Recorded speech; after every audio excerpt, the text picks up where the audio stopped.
2 summers ago, I was on a cross-country road trip with my wife. We were going to visit relatives for a big family gathering. We chose to drive because we could make several stops along the way of cities that we liked, plus we had some extra time. The first day, we drove a good 8 or 9 hours and then stopped in for the evening. On the second day, we wanted to make it a little bit farther, so we drove a little later into the night. We got off the freeway at about 11 p.m. and went onto a highway. The highway had woods on both sides of it and was pretty quiet at this time.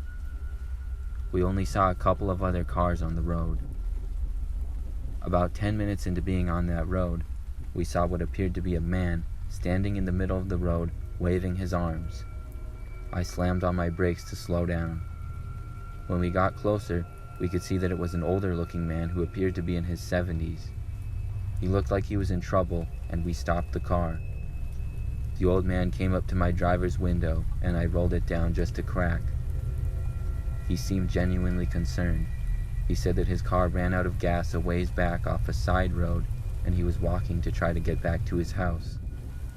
He asked if we could drive him to his house, and said it was just a couple miles away. My instant reaction, of course, was to say no, and I really wished that I did. But the old man seemed so harmless, so I figured why not help the guy out. I told him to get in the back and I would give him a ride. He got into the back seat of my car and said thank you to us several times. Then he told us his house was just up the road and he had some gas he could take to his car in his other truck. He directed us to his house. We drove up the road about a mile, then took an exit to a very quiet road surrounded by dense woods on both sides. We continued down this road for a minute or so when the man told us to turn at what appeared to be a driveway. I pulled into it and asked the man if this was his driveway. He said yes, but then asked if we could drive farther up. It was a skinny driveway that winded around, and I could not see very far in front because of all the trees. I kept driving down the skinny drive. I started to get a bad feeling. Then the skinny road turned into a clearing. The man said this was fine and we could drop him off here. Then he got out of my car. But as soon as he got out, I saw movement coming from the woods behind my car. Then I turned and saw more movement in the front. I didn't hesitate at all, and I stomped on the gas and put my car in reverse, not even knowing what it was. My wife then started to scream. I looked and saw multiple men running at my car from 2 different directions. I backed out the skinny driveway as fast as I could. A man hit the side of my car with something, I don't even know what. I got out of the driveway and back onto the road and sped off to the highway. My wife was shaking, and I have to admit that I was too. I don't know what kind of trap that old man was trying to lure us into, but I know I'm never stopping to pick anyone up again.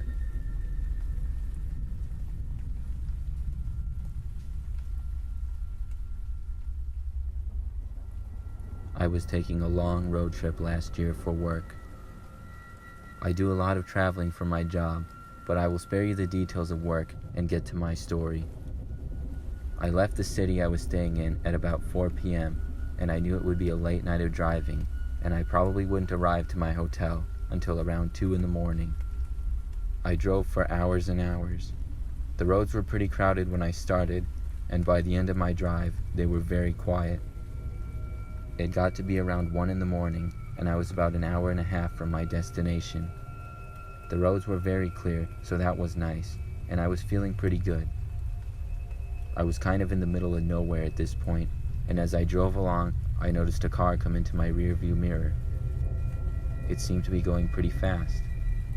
I was in the right lane already, so I expected it to blow past me. It reached my car and then slowed down so it was going around the same speed as me. I looked over to see. It was an old beat-up car that appeared to be about 20 years old and had some duct tape over one of the windows. But when I looked at the driver, I saw that he was wearing a skeleton mask. He looked at me for a good second, and then he turned and sped forward. I shook my head and kept driving. He went past me and then turned into my lane in front of me and drove about 5 car lengths ahead of my car, but maintained that same speed. When I looked in my mirror again, I saw more cars approaching. They too were going pretty fast. They reached my car and the first one began to pass me. I glanced over to see that this man was also wearing a skeleton mask. He passed me and drove side by side with the car ahead of me. The next car pulled forward, and then another. Every driver of these cars were wearing skeleton masks. I looked behind me and saw even more cars. By now, I was completely surrounded by these skeleton mask drivers. I started to get really creeped out, and I wasn't sure what to do. I didn't know what was going on and if these people were trying to run me off the road or something. I kept driving, and before long, the cars seemed to get closer to me. I knew I would have to do something, and I was hoping that an exit would come up.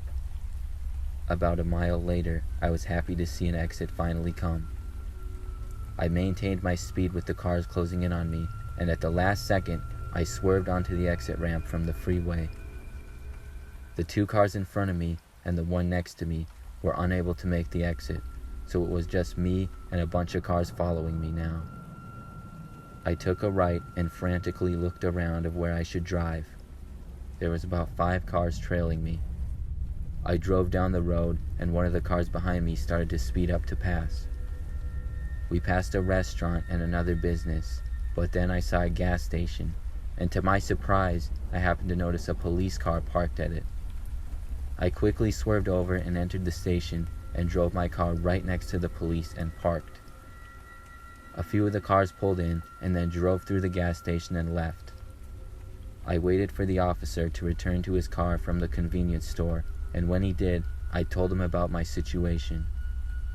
He said he would alert the other police in the area and even offered to drive a few miles behind me on the freeway to make sure I wouldn't get followed again. That is exactly what we did, and I was able to make it safely to my hotel about an hour later.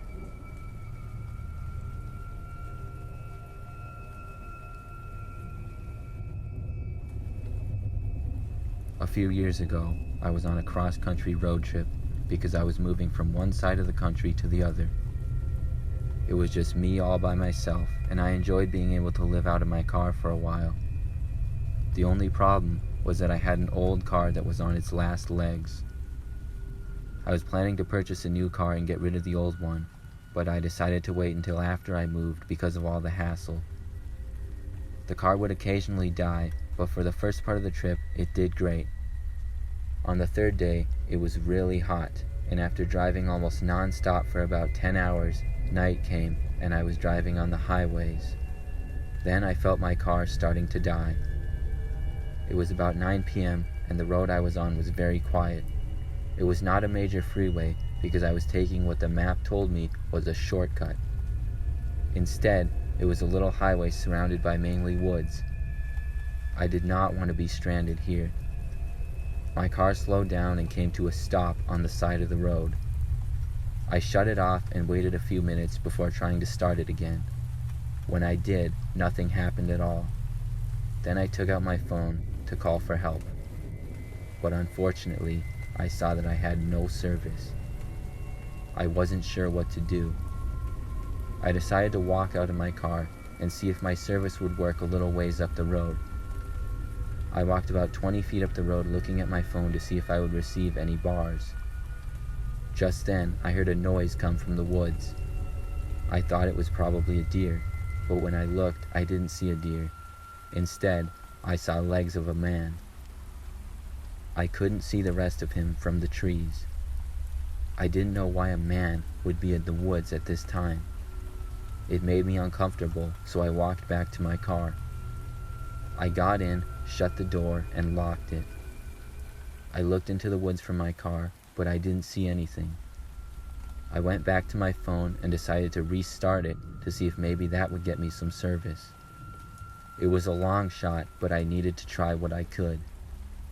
As my phone was restarting, I heard a noise to the right of my car. I looked, and my heart stopped when I saw a man standing at my passenger's window looking in. He looked dirty and was not wearing a shirt. He started trying to open the door. When it didn't open, he started banging on the window. I sat there for a few seconds, frozen with fear. Finally, I began to yell at him to go away, but it didn't seem to work. I tried my phone to call the police, but it still didn't have any service. Then the man suddenly stopped banging and ran back towards the woods. I saw him grab a large stick and then start to walk back to my car. I was about to get out and run away. I didn't have a plan after that, but I didn't feel safe in my car with that guy banging on it. As soon as I started to open my door, I saw bright headlights of a truck pulling behind me. The truck came to a stop behind my car. I got out and walked to it. It was a large-looking man who was wearing a camo jacket and started to ask if I needed a tow, but in the middle of his sentence, he saw the man with the stick arrive at my car.